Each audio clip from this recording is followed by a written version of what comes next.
salve ouvintes e ouvintes do podcast do lado esquerdo do muro, Conexão Israel. Estamos de volta mais uma semana, eu, Marcos Gorenstein e João Miragaia. Fala, João. Fala, Marquinhos, beleza? Tudo tranquilo, na boa. Episódio 130, gravando aí na sexta-feira, 10 para as 9 da noite.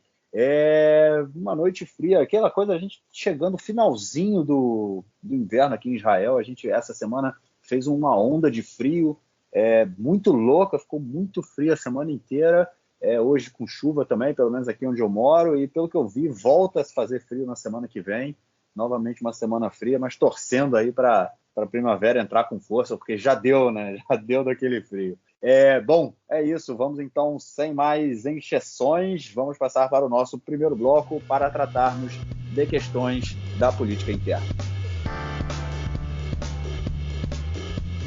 Bom, gente, a primeira notícia interna que mexeu a cena essa semana foi sobre, mais uma vez, a questão do preço no mercado imobiliário, né? O preço dos apartamentos sobe mais uma vez, um aumento muito grande, por incrível que pareça, né? Eu não sei, vou dizer por incrível que pareça, mas eu não entendo muito do assunto, mas durante esse ano aí esses 2 anos do corona, houve um aumento absurdo, pelo menos mais de 10% de aumento no preço da moradia aqui em Israel, tanto para compra e venda, né, quanto também para aluguel.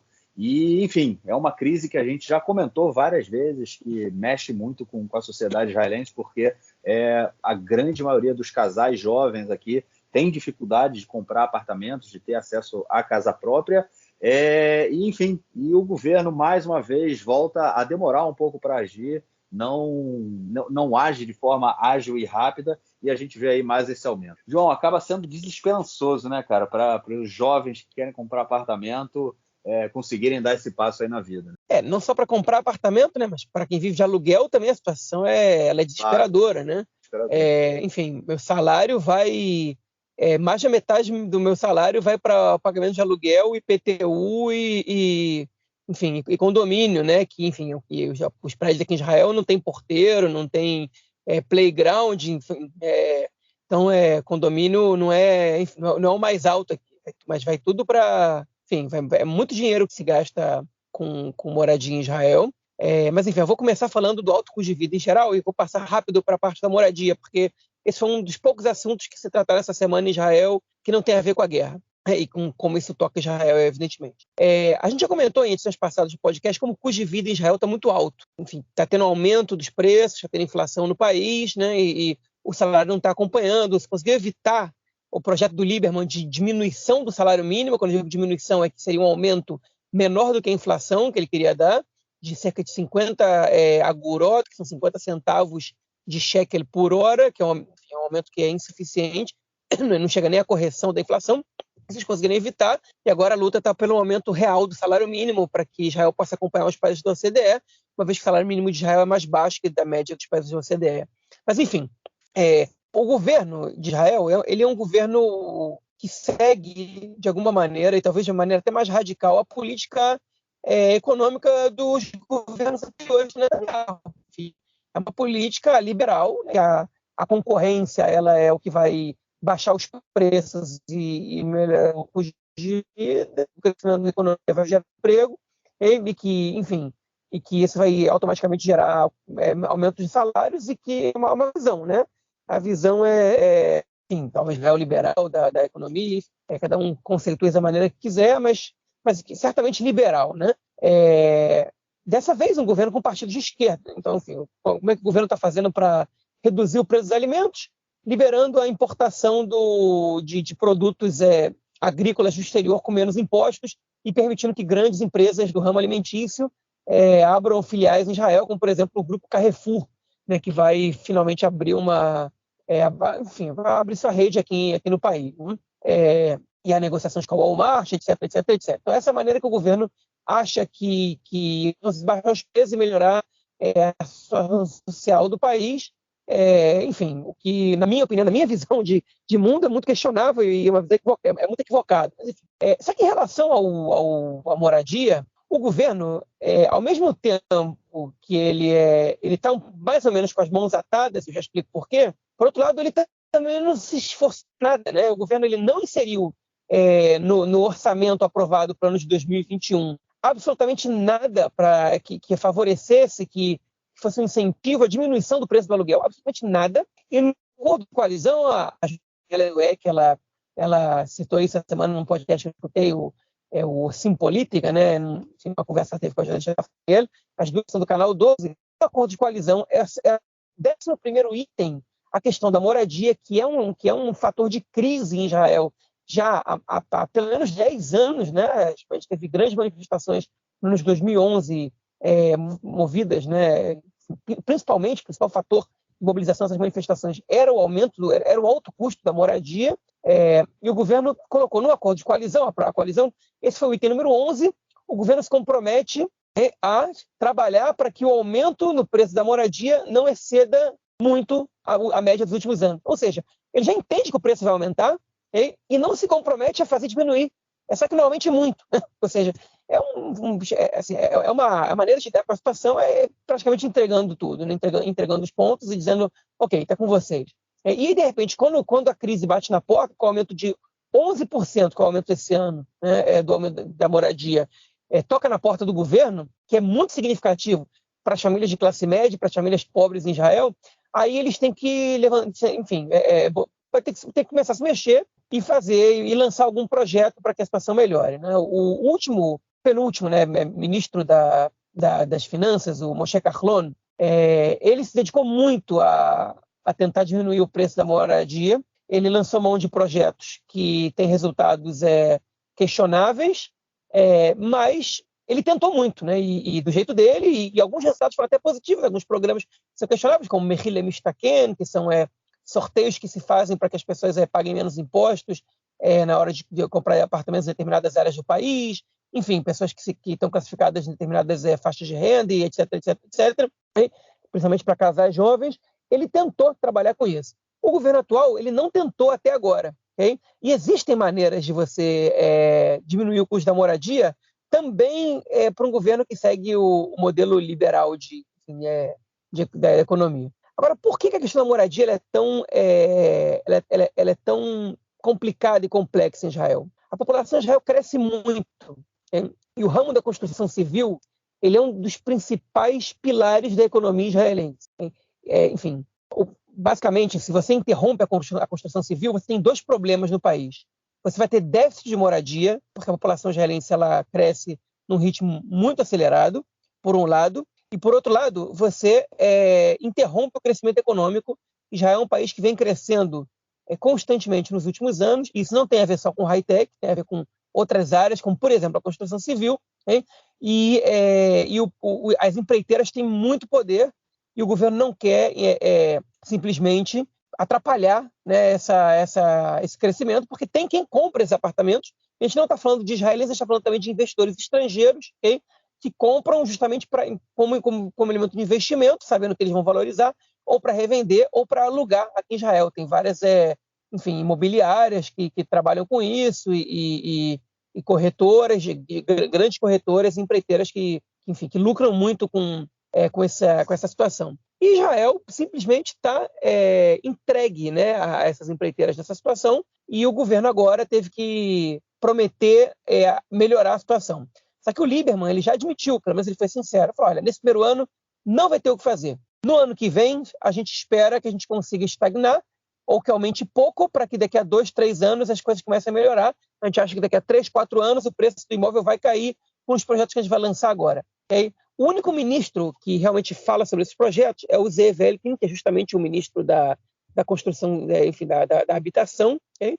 Ele tem, o projeto dele qual é construir muito, muito, muito, dar licença para mais e mais e mais construções, justamente para que quanto mais tiver, mais o preço baixe, o que a gente viu que não é exatamente o que acontece, mas ele continua acreditando nisso, enfim. E parece que a gente está entregue a esses altos preços e não tem muito o que fazer. É uma situação bastante complicada, e se o governo não lançar mão de uma política pública efetiva, daqui a pouco vai ser, enfim, isso vai representar um impacto gigantesco na economia familiar das famílias israelenses, né?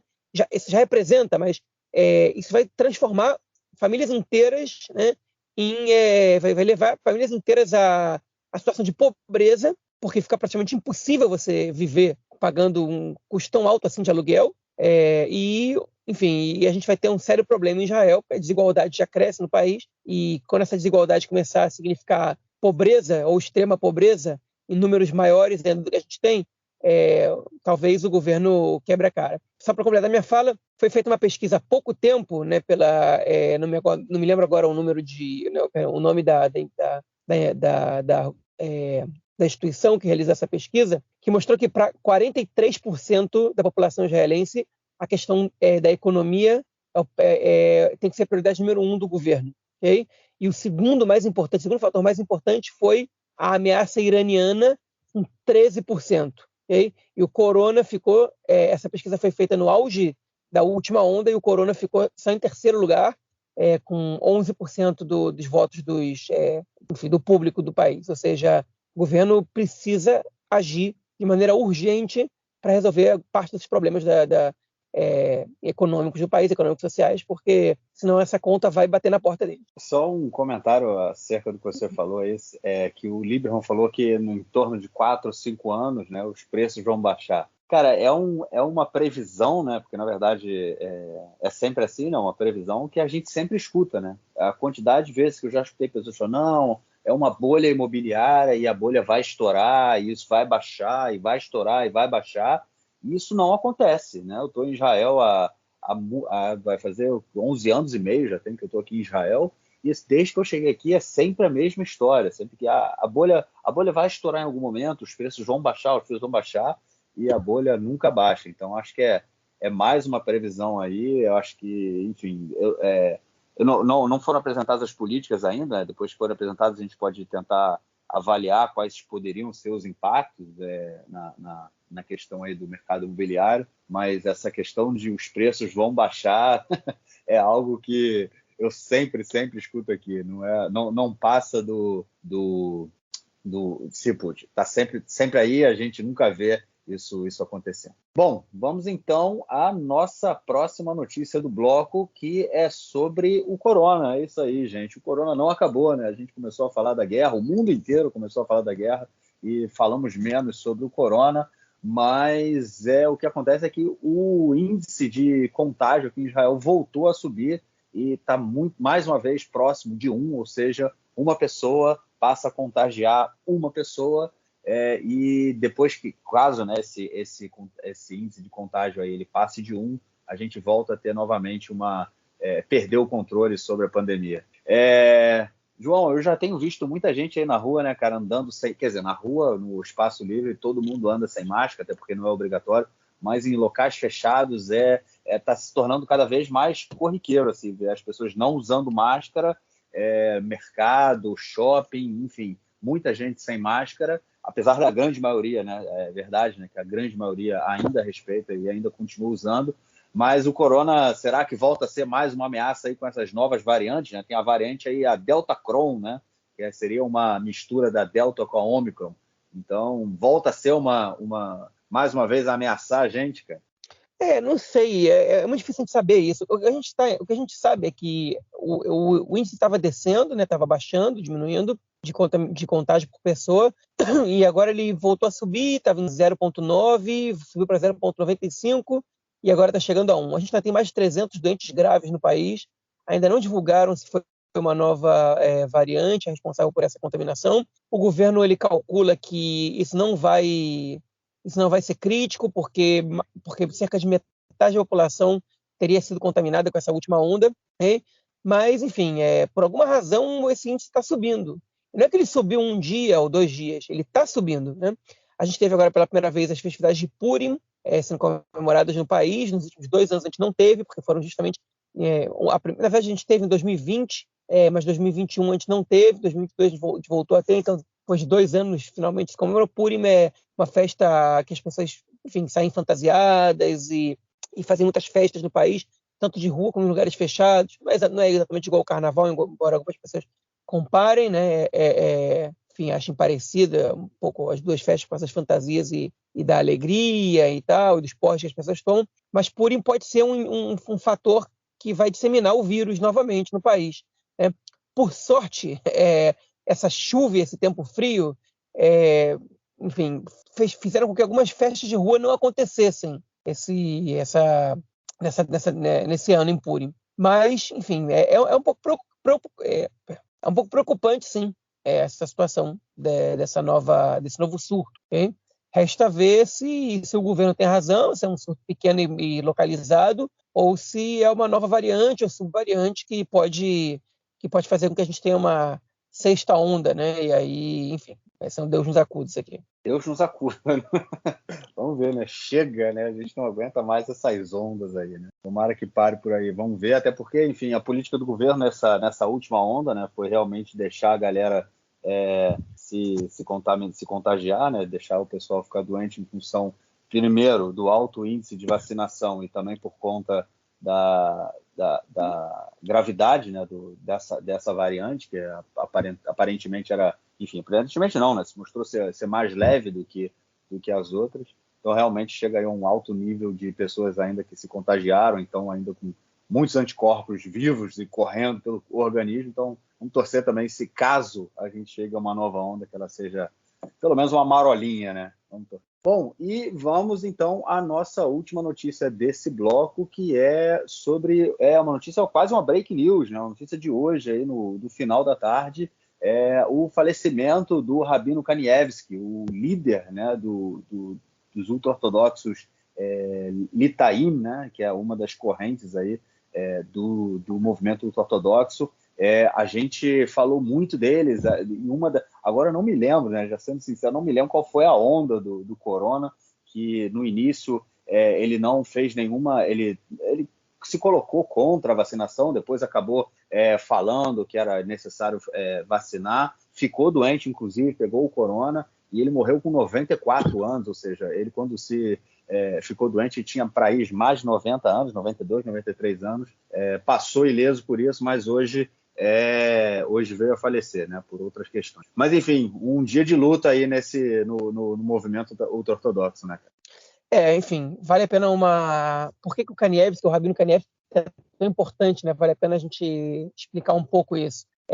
Bom, ele, enfim, faleceu hoje, né? Não foi divulgada ainda a causa da morte dele, no momento que a gente está gravando, mas o enterro vai ser domingo em Bnei Brak, que é onde ele mora, uma cidade com quase 200 mil pessoas, quase a totalidade da população é ultra-ortodoxa, e deve levar centenas de milhares de pessoas às ruas. E quando eu falo centenas de milhares, porque vai vir muita gente de Jerusalém, de outras cidades para acompanhar esse enterro. O mundo ultra-ortodoxo askenazita, né, de judeus da Europa, enfim, judeus da Europa, principalmente oriental, ele é dividido em duas grandes correntes, né, os racídicos e os lituanos, como se diz, os mitnagdim, que são os contrários, né, porque esse grupo ele surgiu basicamente com essa identidade em contraposição ao judaísmo racídico, com o judaísmo mais ligado ao misticismo, enquanto o judaísmo lituano, né, que é inspirado no Gaon de Vilna, né, que era o grande, enfim, pai dessa corrente nessa época, no fim do século XVIII, é um judaísmo que ele é mais adepto ao estudo, né, e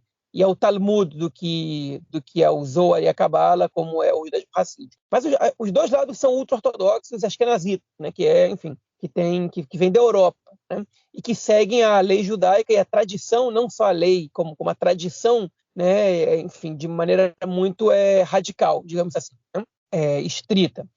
Uma das principais diferenças entre os dois grupos é que nos grupos racídicos, e os grupos racídicos são divididos em muitas pequenas comunidades, o rabino, até por eles serem um grupo mais espiritualizado, né, ligado ao misticismo, o papel do rabino como um líder espiritual, ele é muito significativo, né? Então, cada comunidade tem o seu rabino, e os rabinos eles têm uma influência muito grande sobre as pessoas da comunidade, sobre os membros da comunidade, que se aconselham, e a palavra do rabino, do tzadik, como eles dizem, muitas vezes vale praticamente como uma fonte de luz que te orienta o que fazer, né? Enquanto no judaísmo lituano, o papel do rabino é muito mais de um líder de estudos, né? de alguém, de um profissional que coordena grupos de estudos e que é um raham, né? Que é uma pessoa mais inteligente, um sábio, né? E aí vem a importância do Rabino Kanievski. Hoje em dia a gente tem dois...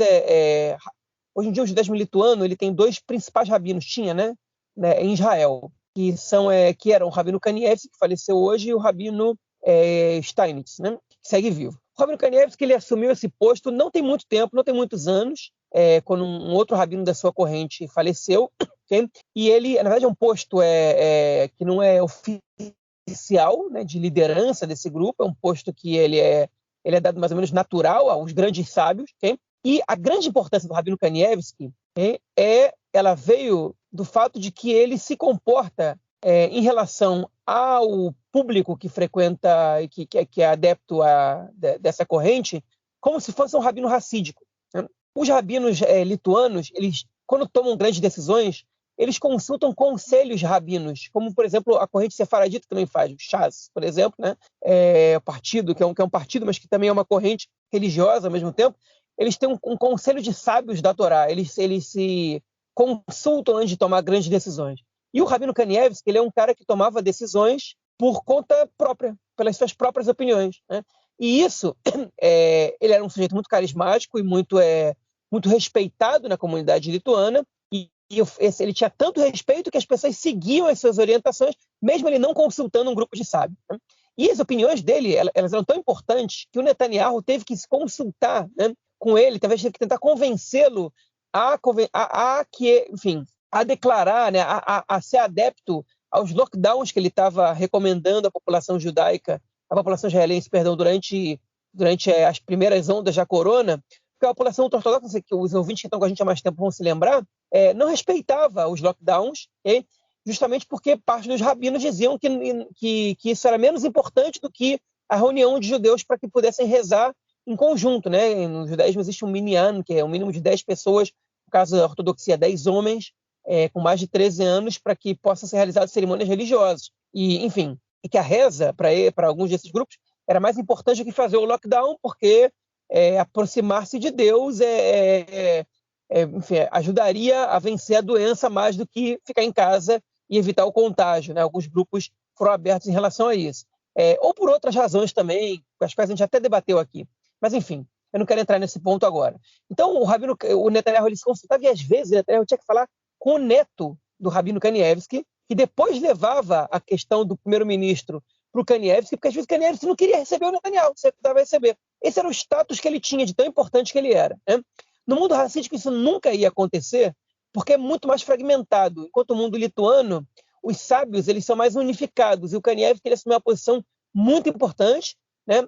Ele, enfim, tinham dois principais rabinos, mas o Kanievski não era 50-50, né? Ele tinha um apoio de mais de 50% da população lituana, que é cerca de 45% dos ortodoxos ashkenazitas. Então, a gente está falando aí dele ser responsável por uma população de 250, 300 mil pessoas em Israel, né? Que cresce cada dia mais e, enfim, e que faleceu hoje. Então a gente vai ter um enterro com muita gente na rua no domingo, né? Ele é um cara que nasceu na cidade de Pinsk, que hoje faz parte da Bielorrússia, mas na época ele nasceu, era parte da Polônia, e ele veio morar em Israel, nasceu em 1928, e veio morar em Israel com 6 anos, junto com a família dele, em 1934, escapando assim do Holocausto, né?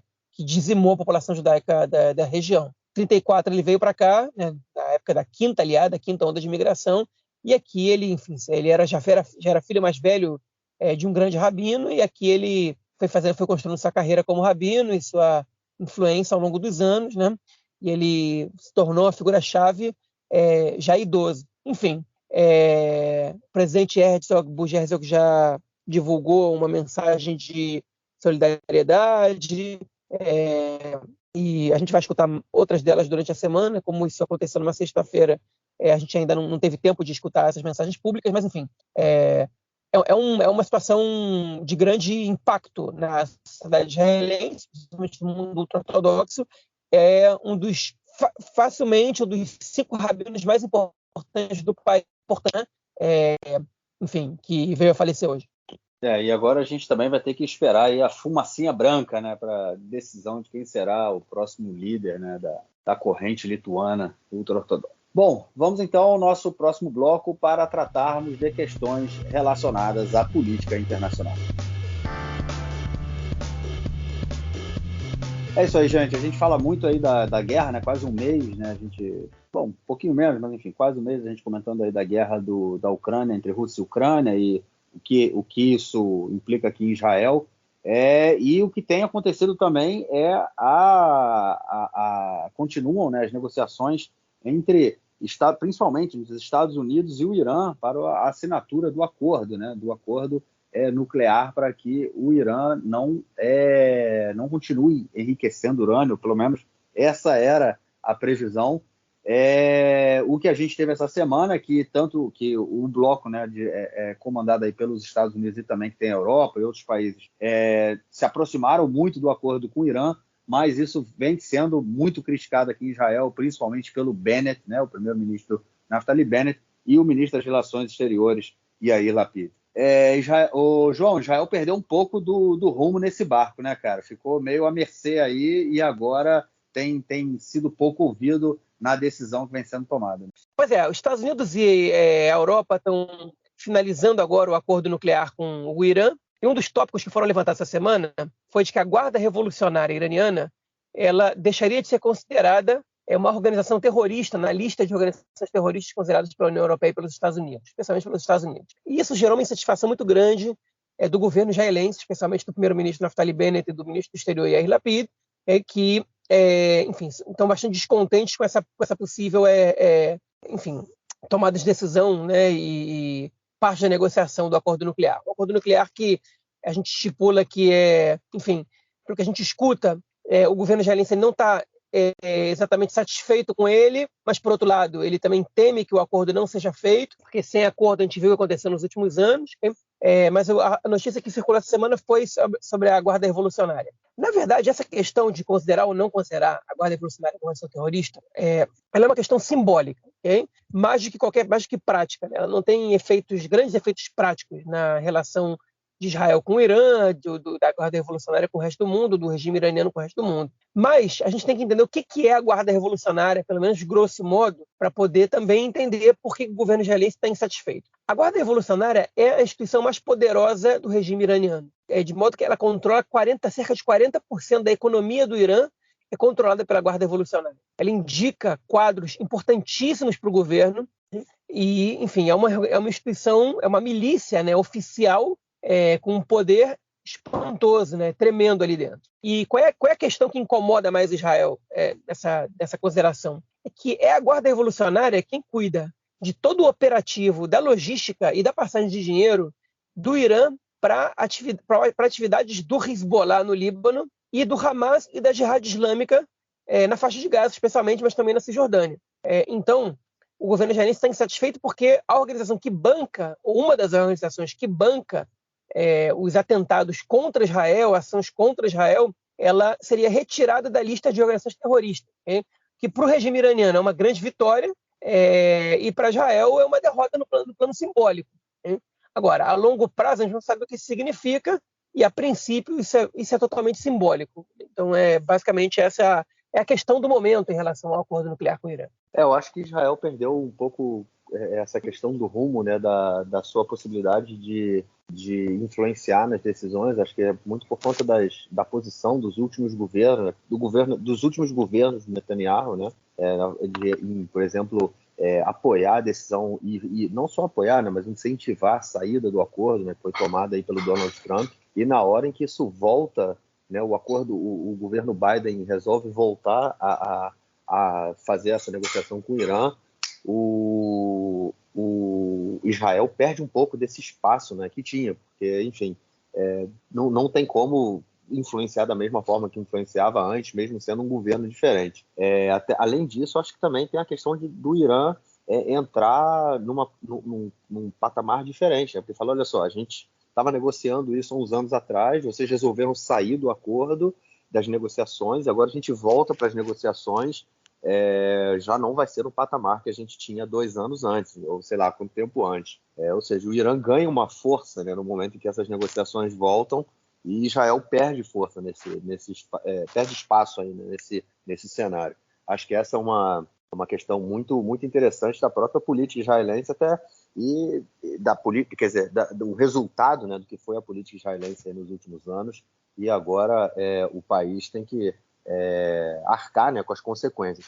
E eu acho também que parte dessa perda de espaço de Israel é muito por conta também da posição do país em relação ao conflito palestino-israelense, dessa decisão de não debater o conflito, né, que é uma postura que esse atual governo também, né, tomou desde que assumiu, né, o Lapid teve conversas com líderes europeus e com líderes americanos também, falou, a questão do conflito palestino-israelense não vai ser tratada por esse governo, né?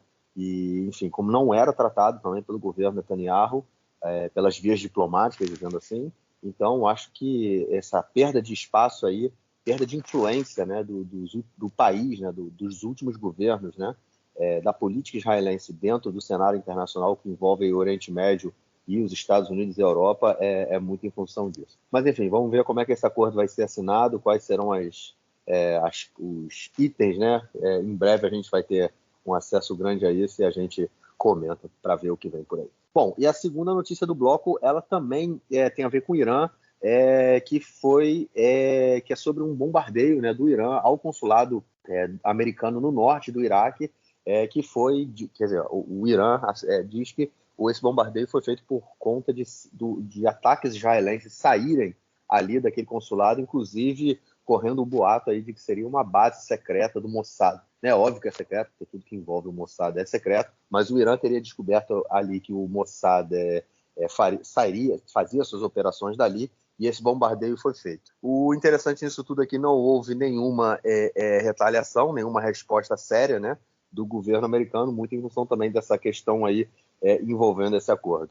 Mais uma vez, acho que mostra um pouco de tudo que tem sido envolvido aí, né, João, entre Israel, Irã, Iraque e todas as operações israelenses aí no Oriente Médio, né? Esse é um caso que é muito emblemático e a gente ainda não sabe muita coisa e tem muita coisa que a gente talvez não saiba, não venha a saber nos próximos 20, 30 anos, vai saber, né? Ou talvez até mais. O que aconteceu efetivamente? 9 mísseis foram disparados contra um edifício que pertence ao Ministério do Exterior dos Estados Unidos, onde oficialmente funciona um consulado dos Estados Unidos no norte do Iraque. Me fugiu agora a memória, é o nome da cidade. Segundo, enfim, o Irã no início negou o envio desses mísseis, depois reconheceu. Segundo o Ministério a Secretaria de Estado dos Estados Unidos, não houve vítimas, o lugar é muito protegido e que foi um ataque hostil, mas que eles não iam revidar, porque os danos foram mínimos, o que já começa a ficar muito curioso, como assim não vai revidar, como assim vai deixar por assim mesmo, né? Um ataque, enfim, um consulado, ele é considerado território soberano, né, do país, e a não resposta ela é muito esquisita, no mínimo, numa situação como essa, ainda mais vindo de um país inimigo, como é o Irã, em relação aos Estados Unidos, né? E, de repente, o Irã vai e diz que ali funcionava uma base, né, das forças de defesa israelenses, de onde teriam sido feitos ataques a bases iranianas na Síria há poucas semanas. Okay? Um jornal libanês divulgou que 4 oficiais israelenses foram mortos nesse ataque e que outros 7 ficaram feridos, desses 3 ou 4 em estado grave, né? E que ali realmente funcionavam forças israelenses. Israel não se manifestou, não confirmou, nem negou nada, okay? Só negou que tivesse perdido qualquer pessoa em qualquer ataque iraniano. E, enfim, elementos ligados do alto escalão, ligados às forças de defesa de Israel dos Estados Unidos, disseram para a mídia israelense que não estão sabendo de nenhuma perda, de nenhuma perda de Israel, nada disso ali, que isso não é verdade. Okay? Agora, tudo isso é muito estranho e é bem provável que esse lugar ele efetivamente seja uma base israelense. Por que eu digo isso? Por quê? Os Estados Unidos não revidaram, ficou por isso mesmo, que é muito curioso, muito estranho. Segundo, é verdade que Israel ataca bases iranianas na Síria e nem todos esses ataques saem de Israel. Okay? E pode realmente ser de que ali seja um centro de treinamento, um centro, enfim, que Israel e os Estados Unidos estejam atuando em conjunto, ou seja, que os Estados Unidos esteja permitindo que Israel ocupe as suas bases para efetuar ataques a forças iranianas na Síria. Inclusive, diga-se de passagem, até com o consentimento da Rússia, vai saber, e não à toa, no meio dessa guerra agora entre a Rússia e a Ucrânia, o Irã bombardeia Israel, pode ser que seja uma resposta da Rússia, há um alinhamento ainda que tímido de Israel com a Ucrânia nesse cenário, enfim. vai saber. Mas é uma coisa que outra vez, a gente não vai saber por agora, a gente vai saber daqui a bastante tempo, ok? Não é bom para Israel nem para os Estados Unidos a situação, né? Que, enfim, o Irã explanando e mostrando que existe uma cooperação entre os dois países para atacar forças iranianas em um terceiro país, né? Em um quarto país, na verdade. Os Estados Unidos e Israel atuando em conjunto no Iraque para atacar forças iranianas na Síria. Enfim, isso não é bom para os Estados Unidos, para Israel também não, mas Israel se importa menos com essas questões. Enfim, mas outra vez, a gente vai ter que esperar para saber mais sobre isso. Por agora, é essa informação que a gente tem. É isso. E a nossa terceira notícia do bloco, ela pode ser que tenha a ver com o Irã também. A gente não tem maiores informações sobre isso, mas foi sobre 2 ataques cibernéticos que Israel sofreu essa semana. Nada de muito sério, mas enfim, aquela guerra ali que ocorre, né, pelo background, né? A gente, enfim, só fica sabendo quando a gente tenta acessar algum site, o site não funciona e depois acaba sabendo pela televisão, mas enfim, não é a primeira vez que pelo menos o Irã, né, tenta fazer um tipo de ataque desse contra Israel, mas até agora a gente não sabe quem realmente participou disso. Será que a gente descobre algum dia, cara? Pois o que aconteceu? Vamos pegar o que aconteceu antes. Mas pelo jeito não foi o Irã, né, a princípio, pelo menos que a gente saiba. Houve um ataque cyber em sites oficiais do governo israelense, né, do Ministério do Interior, do Ministério da... Agora eu me lembro que ministérios que foram, mas foram 5 ou 6 ministérios, que durante 2 ou 3 horas eles ficaram fora do ar. Depois o governo conseguiu recuperar esses sites, foram muito preocupados com a possibilidade de terem sido invadidos bancos de dados do sistema de defesa e tal, que aparentemente não aconteceu nada com isso. Então o Israel foi vítima de mais um ataque cyber pequeno. Se foi o Irã, vocês podem esperar revide, porque da última vez que o Irã tentou, que houve uma tentativa do Irã de hackear e de atacar de maneira cibernética, no caso, a distribuição de água de Israel, que a resposta de Israel foi não oficial, obviamente, nem o ataque iraniano foi oficial, nem a resposta de Israel foi oficial, mas foi um ataque cyber tremendo no principal porto do Irã, que, enfim, atrasou por dias o abastecimento, criou uma situação de congestionamento gigantesco, um caos total ali, enfim. E essa guerra cyber, ela é parte do cenário que a gente vai ver, enfim, nos próximos anos, talvez nas próximas décadas ou séculos, mas enfim. Esse não foi o único ataque cyber que essa semana a gente ficou sabendo. Forças iranianas teriam ameaçado, fontes iranianas teriam ameaçado Israel de divulgar informações do Mossad que teriam sido hackeadas, né, pelo regime iraniano ou por terceiros, okay? E expor Israel a situações difíceis do ponto de vista internacional, porque, enfim, as atuações do Mossad seriam explanadas. Em Israel não existe uma grande preocupação em relação a isso, ninguém está muito emocionado com isso, porque o governo diz que, enfim, a informação que chegou também em off a jornalistas foi que essas informações elas teriam chegado ao Irã, foram informações antigas, que não afetam ações do Mossad atuais, por um lado, e por outro lado são principalmente informações conseguidas do telefone da esposa de um membro do alto escalão do Mossad, ou seja, nada muito importante pode ser conseguido de uma pessoa que não está diretamente inserida no meio, principalmente a partir do telefone celular, né? Enfim, então basicamente é isso. A gente vai ter que esperar para ver também, mas não esperem por um novo Snowden ou nada disso, porque não vai ser nessa dimensão, com certeza não vai ser nessa dimensão. Bom, será que o Irã está usando o Pegasus iraniano, cara, para espionar a galera aí do Mossad, cara? Olha só aí, cara, será? Vamos ver, mas enfim, vamos ver o que como a gente não sabe ainda como vai ser, mas acho que o mais interessante, principalmente dessa questão aí dessa espionagem em cima do Mossad, né, vindo do Irã, e o ataque que a gente comentou agora, essa sede americana, o Irã está botando as asinhas de fora, né? Isso é uma coisa bem interessante de ver, uma mudança aí na política, na estratégia, enfim, como o Irã vem se comportando, né, no último período, principalmente dentro dessa possibilidade, a gente tem nas próximas semanas a assinatura aí desse acordo nuclear.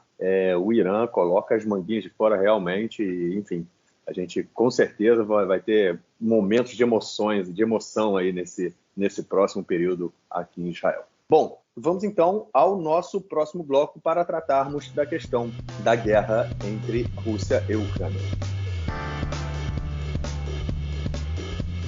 Bom, gente, a notícia é da guerra essa semana. Ela, mais uma vez, tem a ver aí com a questão dos refugiados, né? A gente comentou no último episódio a postura da ministra Ayelet Shaked de não querer receber refugiados ucranianos, um grande número de refugiados ucranianos que não fossem judeus, né? Falando que a Ucrânia tem um grande número de judeus e eles, obviamente, teriam a possibilidade de imigrar para Israel e se tornarem cidadãos israelenses, né?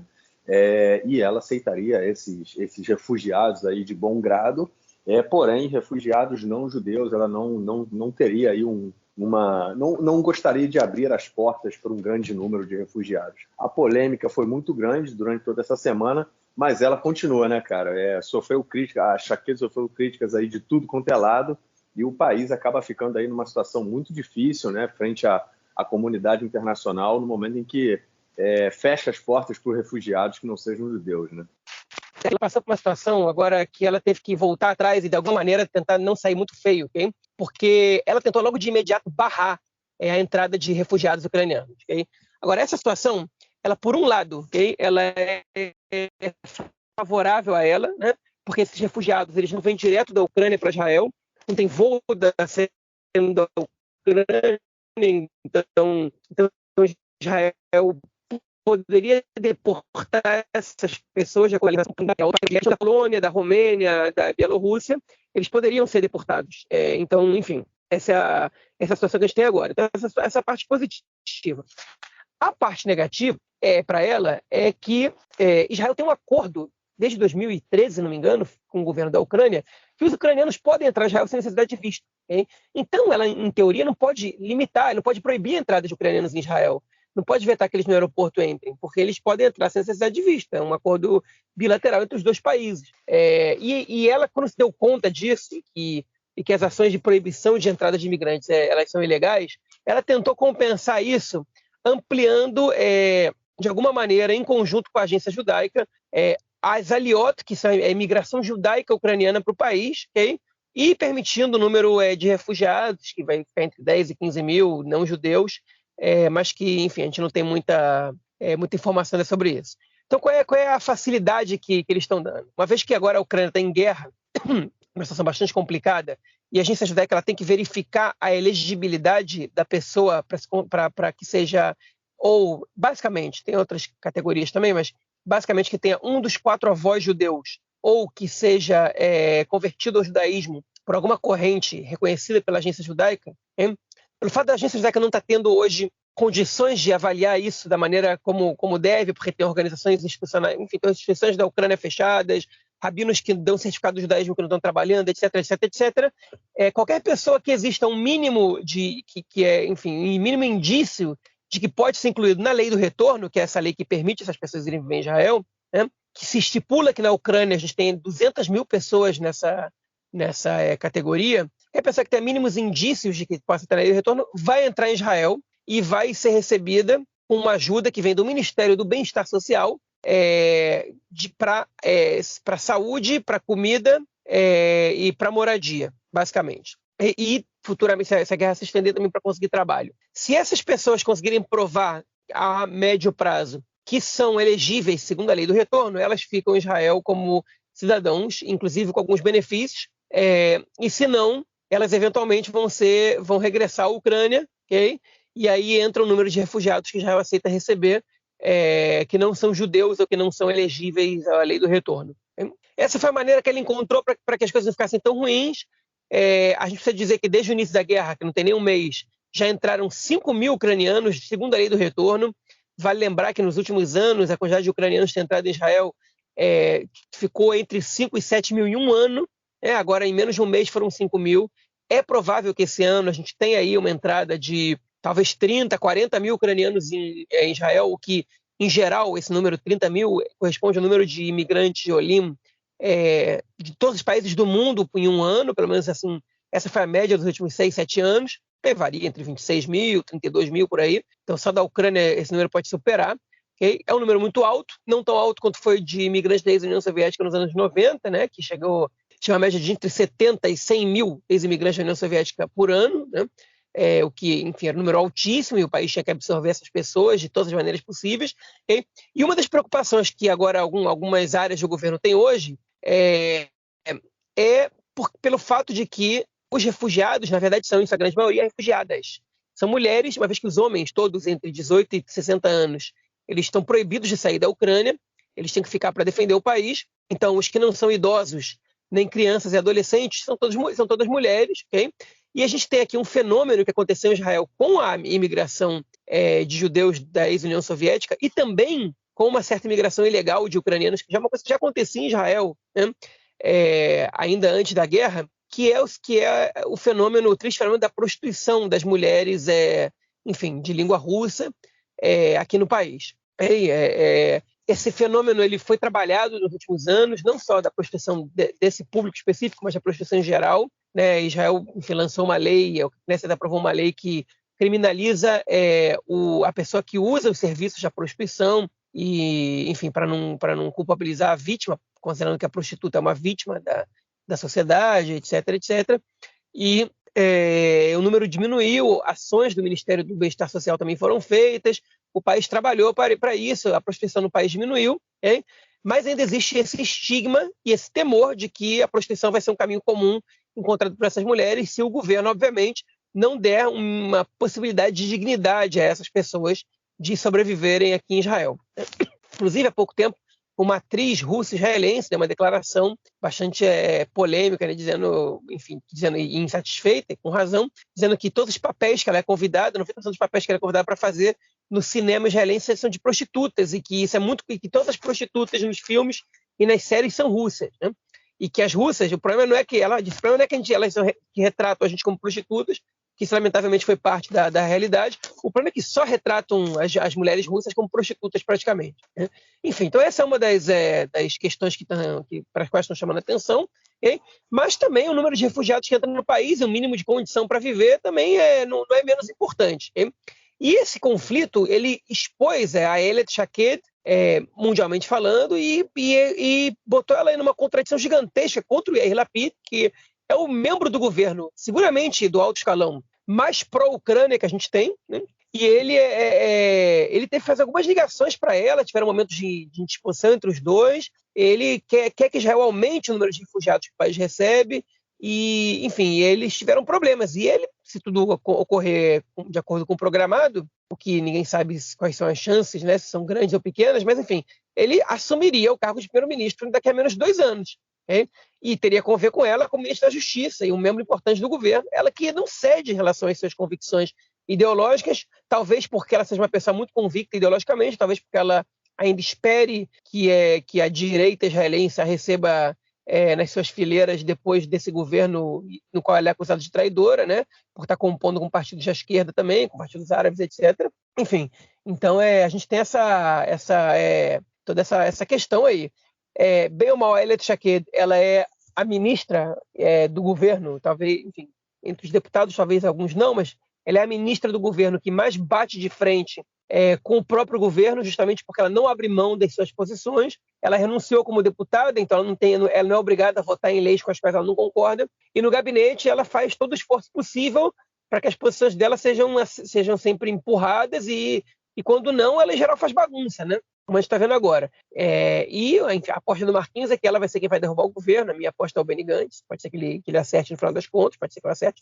Mas, enfim, ela, sem dúvida, é uma pedra no sapato desse governo aí, mais do que qualquer outro membro do governo até agora, porque os membros da esquerda que mais se indispõem com o governo, eles não são ministros, né? Eles são só deputados ou vice-ministros. Eles podem dar declarações aqui e ali, votar numa lei aqui e ali, mas eles não têm como tomar decisões executivas como ela tem, né? E ela não abre mão de tomar essas decisões e de tocar essa agenda dela para frente. E a questão dos refugiados mostra bastante isso.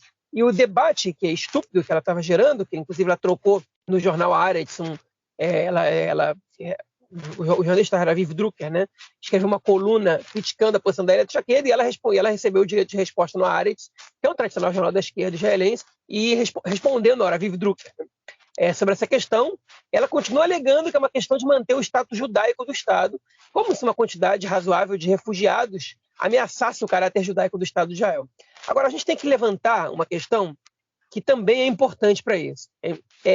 Para Israel não é simples aceitar refugiados de guerra, porque se Israel aceita refugiados de guerra, amanhã vão cobrar por que os refugiados palestinos não são aceitos por Israel. Hein?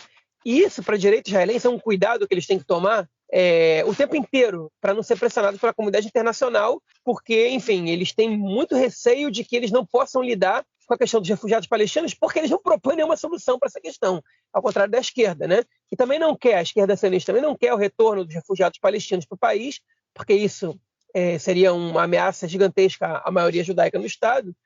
Mas, por outro lado, a esquerda sionista, ela admite a criação e trabalha pela criação de um Estado palestino que absorveria esses refugiados palestinos como plenos cidadãos, e eles deixariam de ser refugiados, pelo menos no status legal, e esse problema seria resolvido, obviamente. Falta que os palestinos concordem que essa é uma solução para o problema. Né? Mas a diferença da esquerda para a direita é essa. A direita não quer um Estado palestino, pelo menos parte grande da direita, e se você aceita outros refugiados, você vai ser cobrado para dar uma resposta para essa questão. Okay? E eles não têm resposta nenhuma para dar para essa questão. Então, não tem só a ver com o caráter judaico, porque podem chegar 3 milhões de ucranianos não judeus no país. Não podem chegar, não vão chegar. Não é essa a situação e nunca foi. Ninguém levantou essa bola de que querem que cheguem 3 milhões de ucranianos no país. Ninguém falou em altos números, né? Falaram de que Israel participe desses esforços internacionais de acolher pessoas que estão sofrendo por uma guerra, né? E isso é básico, né? Ninguém precisa nem estar do lado da Rússia, do lado da Ucrânia, para que você se solidarize com a população ucraniana que está sofrendo por essa guerra realmente, né? E está morrendo. Então, enfim, essa é a grande questão. E a Ayelet Shaked, ela se coloca sempre do lado errado da história, mas com muita, lamentavelmente, com muita capacidade, né? Enfim, dessa vez ela acabou que teve que ceder parcialmente, mas ela não, enfim, incompetente ela não é, né? Ela tem bastante, enfim, o que ela toca, ela faz, né? Uma pessoa de ação, de muita ação, na verdade. Quando foi ministra da Justiça, ela enfim, iniciou um projeto de reforma da justiça que, a meu ver, era temerária, mas ela ganhou muito crédito com a direita nessa hora, e agora ela também não abre mão de tocar os projetos políticos e pessoais dela adiante, sem ver o que está na frente dela, né? Em hebraico existe uma expressão que é loroem meter, né? Enfim, não vejo nem a 1 metro, tipo, ela não importa quem está na frente dela, passa que nem um rolo compressor em busca dos seus objetivos, e ela é eficiente. Para mim, infelizmente, para a direita, felizmente. Ou para parte dela, pelo menos. Cara, a Ayelet Shaked, essa postura dela é extremamente abjeta, né, cara? E mostra muito quem ela é, né? Eu queria saber se em algum momento... Bom, todo mundo... Enfim, em algum momento a gente vai ter uma guerra séria aqui em Israel também, né? Isso é o que, principalmente em relação à questão do Líbano, né? Todo mundo fala que a guerra com o Líbano não é se vai acontecer, é quando vai acontecer, né? Enfim, vamos supor que a gente tenha uma guerra dessa aí e a gente tenha milhares de refugiados israelenses, judeus, né? E se a Europa fechar a porta para essa galera... para a gente, de repente, né? E fale assim, não, vocês não podem entrar porque vocês são judeus. E aí, cara? Isso é antissemitismo, né? É assim que vai todo mundo falar, nossa, a Europa é antissemita, não sei o quê. Mas a postura da Ayelet Shaked é exatamente a mesma postura, né? É uma postura extremamente supremacista, uma postura que ela discrimina e não tem vergonha nisso, né? E além disso, assim, como você mesmo colocou, quem disse que alguns milhares, se chegar a milhares de refugiados não judeus, como é que eles vão mudar a balança, né, demográfica aqui em Israel? A gente hoje tem em Israel uma população de pouco mais de 9 milhões de pessoas, sendo que desses 9 milhões a gente tem 7 milhões de judeus. Então, alguns poucos milhares assim que viriam para cá não mudaria essa correlação de forças, correlação demográfica. Além disso, quem garante que essas pessoas vão querer ficar aqui em Israel depois do fim da guerra? Porque o refugiado, boa parte deles volta para sua casa depois, né? Eles teriam chance de voltar para a Ucrânia. Israel não é o paraíso, né?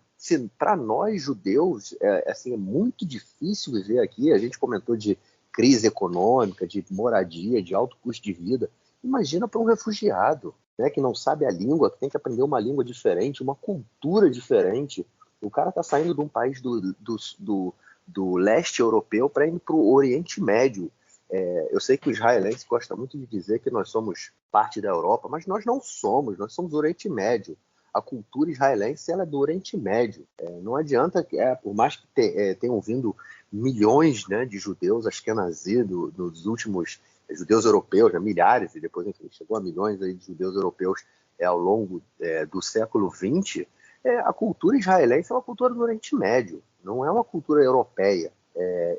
Então, assim, é uma mudança muito radical para os refugiados. Quem garante eles gostariam de ficar aqui, que eles não ficariam aqui depois da guerra, né?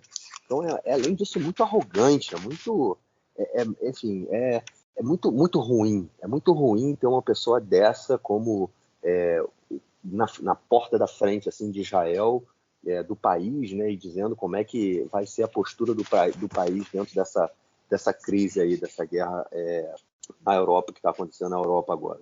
É realmente muito ruim. E, como você falou aí da questão da aposta, né, que eu acho que é ela que vai derrubar o governo, e eu acho que é justamente por ela não ter nenhuma responsabilidade com nada a não ser com a ideologia dela, entendeu? E daqui a um ano e pouco, né, pouco menos de um ano e meio, quando tiver a rotação, o Bennett sai, o Lapid entra.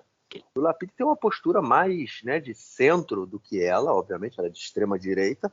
O Lapid é um político de centro, e ela não. E se hoje ela já causa problemas, né, embaraços ao governo, tendo como primeiro-ministro um membro do partido dela, né, que é o Naftali Bennett, depois que ela for ministro da Justiça, né, ela volta a assumir o cargo de ministro da Justiça, dentro de um governo que vai ter uma postura mais ao centro, ela não vai ter problema nenhum em derrubar o governo, problema nenhum em arrumar embaraços por conta da sua ideologia, porque é nisso que ela está pensando. Ela como você colocou, ela é uma pessoa que faz, né, uma pessoa que está ali e assume as posturas e vai em frente, passa o rolo compressor realmente. De democracia, ela não entende, ou pelo menos ela não concorda, né, porque ela mostra um autoritarismo muito grande, principalmente dentro dessas posturas extremamente racistas, né, e supremacistas. Mas, enfim, é o que a gente tem aí hoje como ministra do interior, né, e que, infelizmente, está à frente do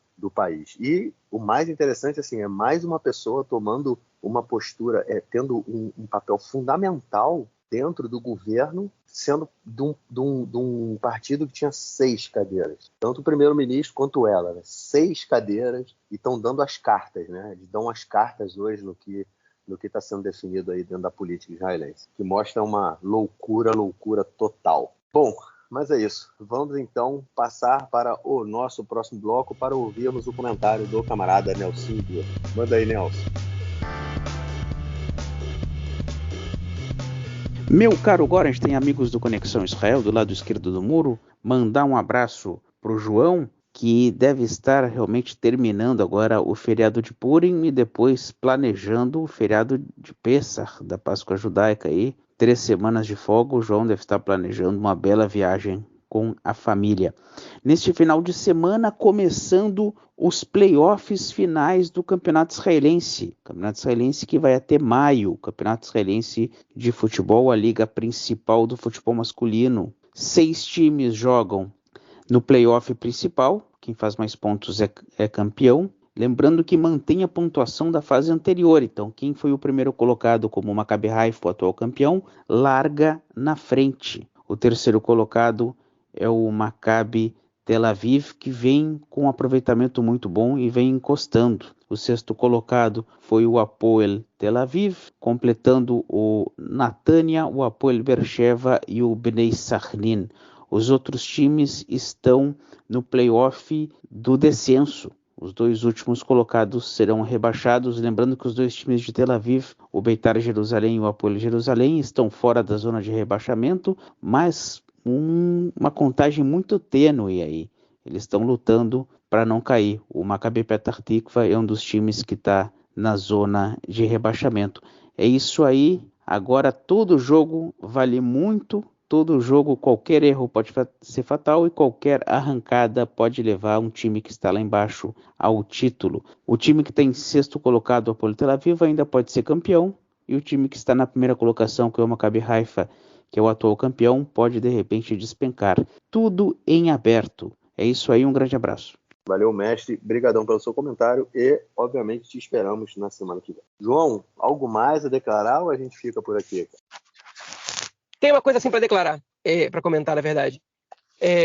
A gente, agora, pelas estatísticas do Anchor, né, a gente conseguiu ver de onde vêm os nossos ouvintes e, enfim, algumas características, algumas informações sobre eles. Primeiro, obviamente, obrigado pela audiência, obrigado por escutarem a gente, por continuarem escutando a gente, mesmo quando todo mundo está virado para a questão da Rússia e da Ucrânia. Tem gente que quer escutar a gente falando sobre Israel, muito legal. Tem uma questão aí que, enfim, que eu gostaria de saber como mudar, né? A gente tem papo de 3/4 dos nossos ouvintes são homens. A gente gostaria de pedir para os nossos ouvintes que mandem também para amigas, né, para, enfim, namoradas, esposas, o que sejam, filhas, mães, o nosso podcast, a menos que vocês achem que ele é agressivo às mulheres, na minha modesta opinião, acho que não. Porque, enfim, a gente gostaria também de ter ouvintes do sexo feminino, do gênero feminino. E se vocês acham que tem alguma razão pela qual mulheres não escutam a gente, entrem em contato com a gente por meio do e-mail do Conexão, contato@conexãoisrael.org, ou nas redes sociais, minha, do Marquinhos, do Conexão, e deem sugestões para como a gente pode também, enfim, botar na nossa pauta assuntos, ou tratar os assuntos que a gente trata de uma maneira que mulheres também se sintam confortáveis a escutar o podcast. Okay? Que a gente não gosta dessa ampla maioria masculina, a gente gostaria que a gente tivesse, enfim, uma situação de meio a meio aí. Então, mulheres, por favor, sejam convidadíssimas a comentar, a sugerir, okay? A criticar e, obviamente, a nos escutar também. Fora isso, enfim, se o ouvinte quiser saber, no Brasil, o estado de São Paulo é o que mais escuta a gente, né? Mas a diferença para o Rio não é muito. Papo de 36% de São Paulo, 29% do Rio. Depois vem o Rio Grande do Sul, né? A gente não sabe quais cidades. E aí depois vem muito embaralhado, né? O Ceará e o Paraná e Minas Gerais e, enfim, Pernambuco. Vem aí muito, muito empatados um com o outro, e o Distrito Federal também, e depois vários outros com bastante menos. Em Israel, mais de 70% escutam a gente do Gush Dan, né, que é a região metropolitana de Tel Aviv, e uma pequena parte vem de Jerusalém, do resto do centro do país, ou do norte ou do sul. E a gente tem ouvintes também em outros países, né, na Alemanha, no Canadá, nos Estados Unidos, de algumas cidades, enfim, né, outras edições eu digo aí, mando um abraço aí dos lugares onde a gente sabe que está sendo escutado. Mas é isso, pessoal, muito obrigado aí. E se vocês puderem divulgar o podcast também para homens, né? Mas, enfim, essa questão das mulheres para mim é uma questão realmente importante, mas também divulguem para homens também, para quem vocês quiserem, para quem não define gênero, que seja.